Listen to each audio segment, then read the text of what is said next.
Bonjour à tous, toujours en direct du 67e championnat du monde de pêche au coup à Peschiera, dans le Mincio. Alors on fait le point à la mi-temps comme prévu. Je suis derrière Diego, donc on va tourner la caméra. C'est plus intéressant de le voir pêcher que de voir ma trombine. Et on va faire le point un petit peu des secteurs. Alors le secteur A, où on a vu l'amorçage de Stéphane Linder, est un secteur très difficile. Il y a eu quelques poissons de prix pavillin au début, dans la première heure, dans les petits numéros, Goran, Alas, sorti au numéro 2, et puis vous avez pu le voir, je vous ai mis une vidéo, le pêcheur roumain a pris un gros chevenne, donc il y a quelques beaux poissons pris dans le bas du secteur. Il y a également William Rezon et Csillag László, le hongrois, qui sont côte à côte, qui prennent des scardolas un peu plus gros que dans l'amont du secteur où se trouve Stéphane Linder. Alors Stéphane, c'était assez difficile, disons qu'il se tenait avec les pêcheurs autour de lui, mais ça reste des petits scardolas. Il suffit d'un poisson dans ce secteur pour complètement chambouler le classement. Donc c'est très incertain le secteur E, mais il y a une chose positive, c'est qu'en fait, même les pêcheurs situés à l'aval, ils ont pris quelques beaux poissons au début, mais depuis, ça s'est vraiment calmé. Et ils ont même quasiment plus de scardolas, à part William Rezon et Csillag László. Dans le secteur B, alors on avait de bonnes nouvelles, où Stéphane Potelet a commencé très fort. Au bout de 10 minutes, il a pris un chevenne d'1 kilo, donc ça met à l'aise déjà dans une pêche comme ça. Il en a repris un deuxième, mais il y a des rebondissements parce que j'étais à peine derrière Stéphane, que j'ai continué un petit peu plus loin et j'ai vu un attroupement, et c'était effectivement Jacopo Falsini qui était au numéro, alors attendez, je regarde ma liste, donc il était au numéro 18, Jacopo, et il a fait une bagarre épique avec un gros chevenne. Il a même jeté des cailloux pour essayer de le faire sortir d'un banc d'herbier. Il y a une vidéo que je viens de mettre en ligne, je pense que vous allez pouvoir la visionner, de ce combat avec évidemment le public nombreux derrière lui, tous ses supporters italiens.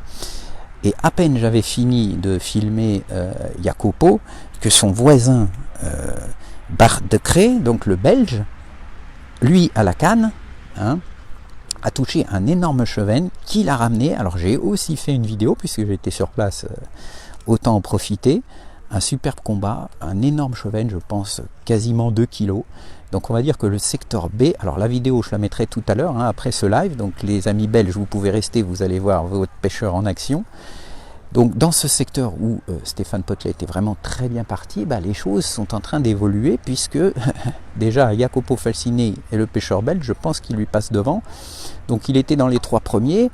Maintenant, encore une fois, il suffit d'un poisson pareil pour complètement chambouler le secteur. Ce sera pareil partout de toute façon. Ici, on est par exemple derrière Diego, qui a lui aussi très bien démarré en prenant un chevenne d'1 kilo, puis un deuxième un peu plus petit dans un secteur qui était très difficile. Mais tout à l'heure, il s'est mis au waggler coulissant. C'est pareil, il a fait un petit barbeau. J'ai fait une vidéo, je vous la mettrai en ligne tout à l'heure. Et vous voyez que là maintenant il passe à la bolognaise, c'est ce que j'avais prévenu. On va avoir un championnat où il va falloir alterner entre la pêche à la grande canne, la bolognaise, le waggler coulissant. Donc c'est vraiment passionnant à suivre.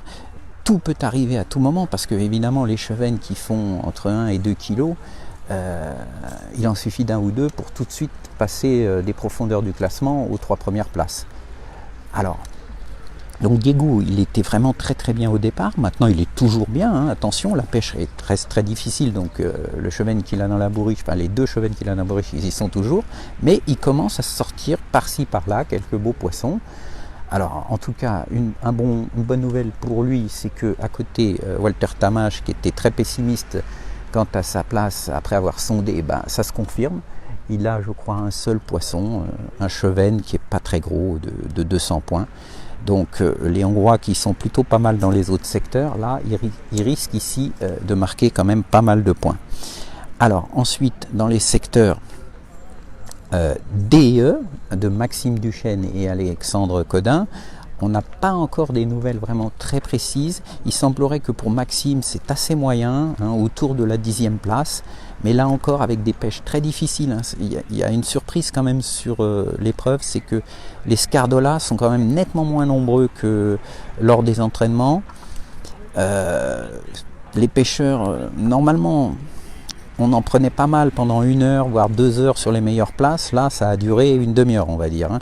Donc maintenant, forcément, ça se joue beaucoup plus sur des pêches de beaux poissons, voire des carpes. Hein. Le temps passant, on va forcément avoir des pêcheurs qui vont commencer à tenter le tout pour le tout, mettre des grosses lignes, tenter la carpe ou tenter donc les gros chevennes, que ce soit à la canne, à la bolognaise ou au waggler coulissant.